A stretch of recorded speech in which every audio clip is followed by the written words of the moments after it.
I was talking to a friend yesterday who's a Bitcoiner, and he was trying to convince me of the gold hypothesis and thesis. And I've never been a gold person. I think I only came to understand gold after I came to understand Bitcoin. Like, I think hearing the gold narrative initially was a turnoff. Like the e-gold narrative was a turnoff for me.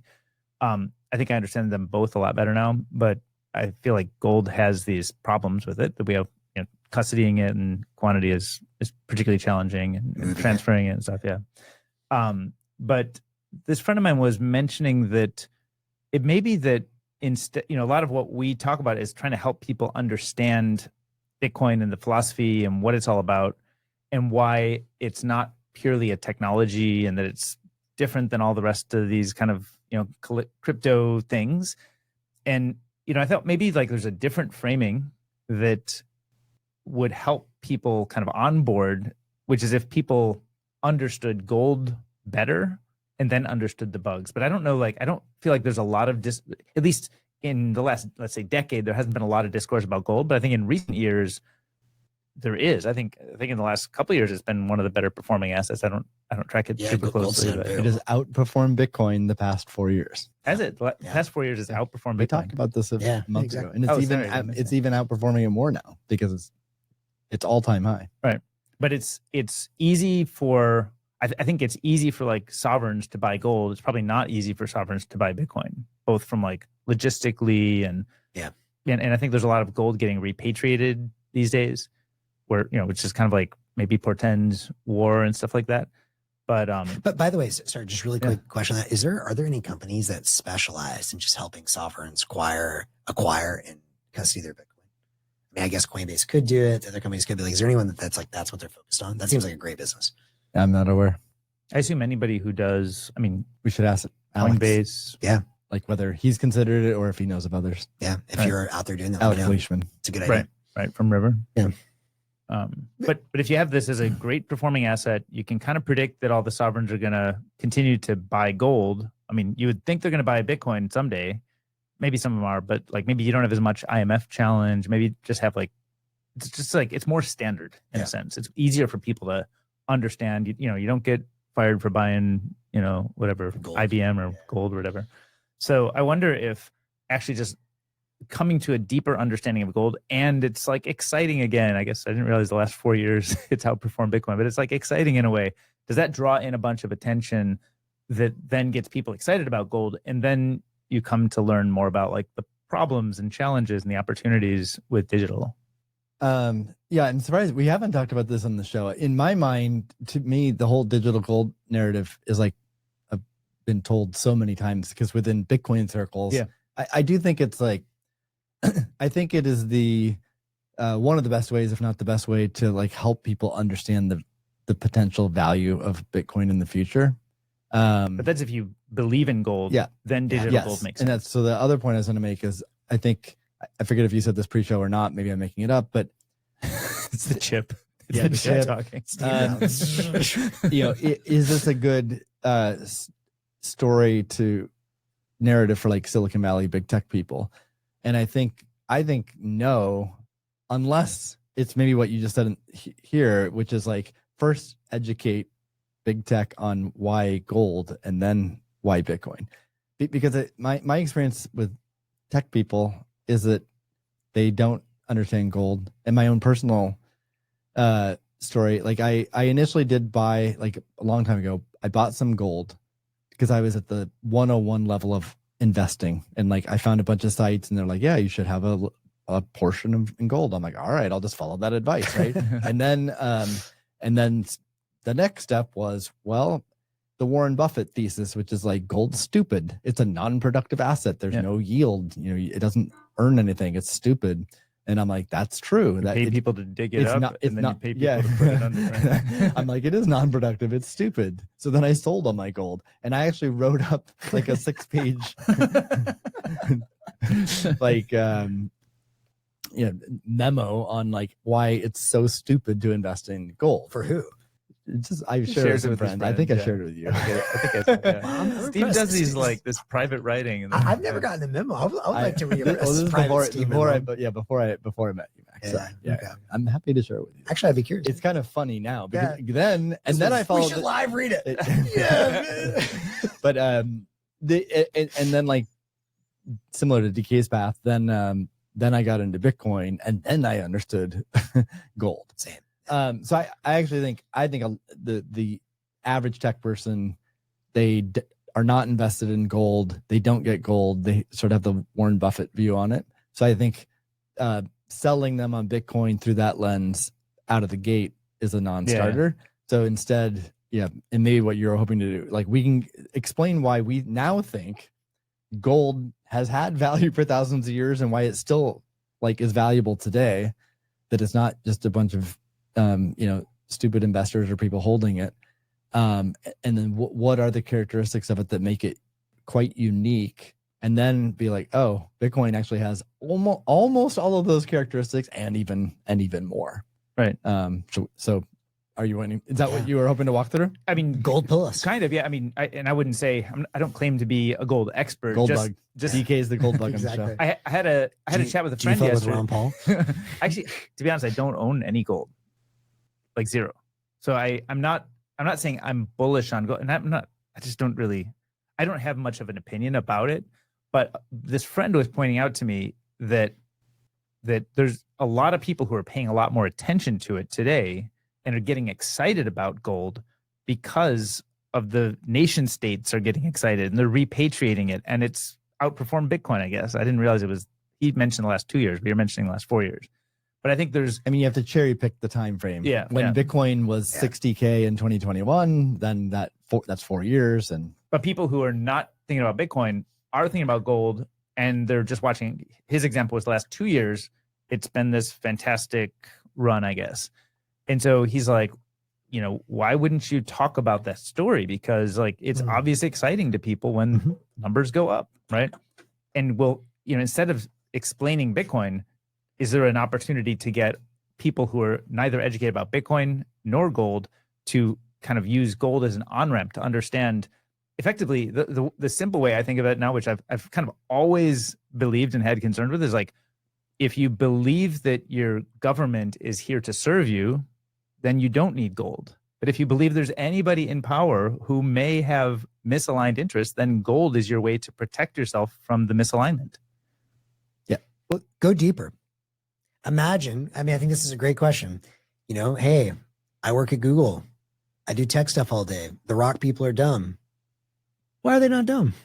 Well, I think I don't look at backward performance, but I think a lot of people are attracted to like, this thing has gone up a lot. Why has it gone up? Yeah. Right. And Why has it? You work at Google. Maybe you want to have inflation protection. You want to be hedged against inflation. I think people who are successful in the financial ecosystem and the monetary ecosystem still sometimes hear about the problems with inflation and want to protect against it. And obviously holding Google stock is a fine way to protect against inflation and get AI upside. Gold is more. But what is inflation? That's the greedy corporations, right?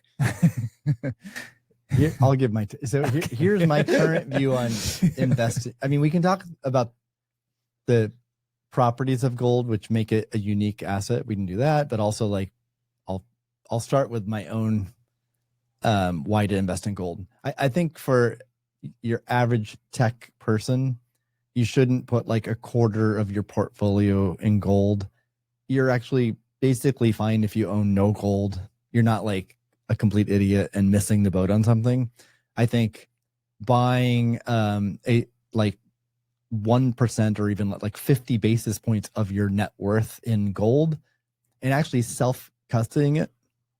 That sounds scary. I think that's the move. The rationale behind that, it's like insurance against the world turning upside down. Yeah. Right. And like if shit hits the fan, right, and like fiat currencies die and the internet goes down or whatever, like Bitcoin, for whatever reason, Bitcoin hasn't completely dominated gold at that event. Right. Then holding gold, it's like extremely high awareness. Humans around the world Recognize it and value it. So if you're in need of money to trade for weapons, food, shelter, whatever. Now you sound like a Texans dude. Well, I mean, we're talking about this like extreme event, right? Right. Yeah. Then you want to hold gold. So, but you don't need to hold like a huge portion of your net worth, because the thing is, you'll be in such a horrible scenario. You'll be very rich, even if you only have a tiny percentage, because everything else will be like kind of worthless, right? I think we should also just explain that, like, I hear you on that, but like, I think one of the reasons people are very skeptical of gold is like, because whenever people start talking about the gold, it's like, listen, when there's an apocalypse and you need gas for your motorcycle, you need the guns, even people that own the ETFs, which are probably, false and paper traded or whatever, like that's still, there's a middle ground too. Where gold can so this second, that's one, so maybe I shouldn't have started with that. Yeah, but that's one an extreme scenario. Another scenario is simply like you need places to put your money. Right. And in almost every other asset class, it is a productive asset. So you need to value it. Like, what are the future cash flow projections for this stock or for the S&P 500 or whatever? And if you're like, here's your projection and the market is valuing it higher than that, like, okay, I no longer want to put my money in that. And same with like, I could buy some land and rent it out.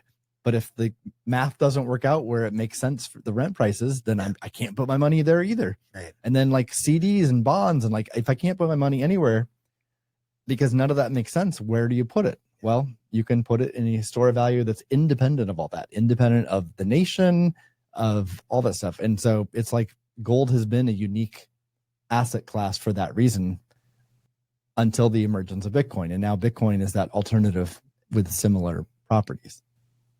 Yeah. I would start, maybe, I agree with all of that. I would start, I definitely wouldn't lead with the extreme scenario, because I do think that's why the gold bugs get like painted, is because they're like, okay, these are like the Mad Max people, like the preppers. And like, yes, the prepper case is there. I, sincerely hope that never happens. I don't think it will. Like, I'm pretty optimistic. It's always good to have insurance. Always good to plan. You never fucking know. The world is a crazy place. But like, generally, I'm very bullish on humanity. We generally figure our stuff out. We generally go through bad periods and then like come together, and like generally stuff works out. That's my belief. Whether I'm right or wrong, I'm sticking with it because it makes life a lot better. Mm-hmm. Now, one thing that I would start with the Silicon Valley crew, I think it is smart, and maybe someone should write a piece about this. Maybe one of us, maybe someone listening to this, that kind of just like, hey, you're, a Google engineer, and you haven't thought a lot about gold. You're seeing it going up. Why?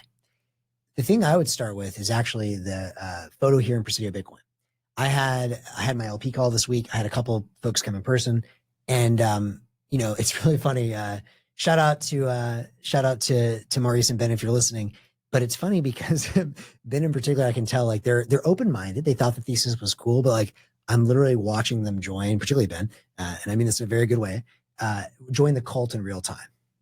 And so like the more they read, the more, it started off as we started having these conversations, like, yeah, there's this Bitcoin thing. Like, it seems like the Trump administration's going to kind of like line their own pockets. Probably a good idea. You start reading more and you're like, wait a second, like, where does money come from? What is money? Like all these questions, and I'm seeing them in real time. Now he's going to come next week to our design week. Like I'm watching someone join the cult in real time, and it's awesome. And, one of the things that really resonated with them when they were here in person was our Andy Warhol photo or painting or whatever it is in the kitchen. And it just shows a can of Campbell's soup in the famous Andy Warhol style. And it just shows the price over time. And I don't know if those numbers are accurate. Do we know? Did someone actually check the math on that? Okay, well, assume they did for a minute. It like the can of soup, it keeps going up over time. It was like a nickel, and it was like 50 cents, like all this stuff. But then like the price jump in the last, 5 years, they show it twice. It's just like, what? Like it was like, a dollar, and there was $1.25 and $1.50 in like 5 years. And you're like, wait a second, what's going on? That to them was a very powerful thing. They're like, yeah, like why is there so much inflation? So I'd start with something like that. That's like a fact. No one can dispute that's a fact. You might say it's more than is reported, and it probably is, but that's a fact. Then you say, well, why is there inflation? And I think most people have never thought about this ever. They've never thought about what money is. And when they hear the popular talking points are inflation, it's the greedy corporations. I actually like Bernie, but it's the greedy corporations, or it's, it's the supply chain. It's just like all these ridiculous things. But it's like, no, the reason there's inflation, and sure, maybe short term, some things, whatever, but like, it's because we print money out of thin air. Like I always tell people, it's like, listen, if there's 10 Monopoly houses and you're playing Monopoly and you have $10, okay? And then all of a sudden you just go to the bank and grab $10 and throw that on the table. There's still 10 houses. Now there's $20. The price of your house, the wealth did not change. There's 10 houses, same as before and after. But now a house that used to cost $1 is $2 because you just threw $10 into the mix. And it's literally, and if you try to sell it, you get taxed on the gain. yeah. It's literally a pea and shell game. And you're like, well, wait a second. Well, why is that? Why is that? Another way I think about it, and maybe this will actually resonate with the high tiz crowd, is like, think of it as like height. Okay. You know, you're probably 5'10". Is that right? 5'10" and a half. with his carbon plates in. With the carbon plates. 5'10" and a half.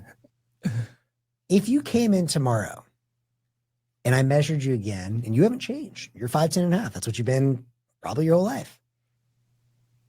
Since maybe age 18 or something. And I say, you know what, Steve, actually, here's the thing. Today, you're actually 6'3". First you'd be able to be like, all right, sweet. That's cool. Cool. All right. And then you'd be like, but why am I 6'3"? I didn't get any taller. And they'd be like, oh, don't worry about that. We just changed the definition of a foot and an inch. Just a little bit. Right. We just changed a little bit. And you'd be like, huh, that's kind of weird. All right, whatever. I never think about it. And the next time I come back, a couple years later, you measure him like, Steve, you're 7'8". You're like, wait a second. 6'3" was cool. 7'8". Now we're getting into like giant. I don't want to be 7'8". But all the 10-foot dudes are still getting all the ladies. What's up? Yeah, exactly. What's going on? Yeah, the 10-foot dudes. Why are they 10 feet? It's just like, in the fullness of time and history, the way money works is going to be seen as so ridiculous because it is. It's like what it's the best we had. It's the best before we had the internet. It was the best we had. Well, it's not the best we had. The best we had was gold. Sure. Yeah. Right. And so that's its own thing. And this gets back to your thesis of why did we have gold in the first place? Because if you measure the cost of an apartment or a wool suit or all these things in gold, it doesn't change. It only changes in fiat terms. And it changes more than Bitcoin because there's more inflation with gold.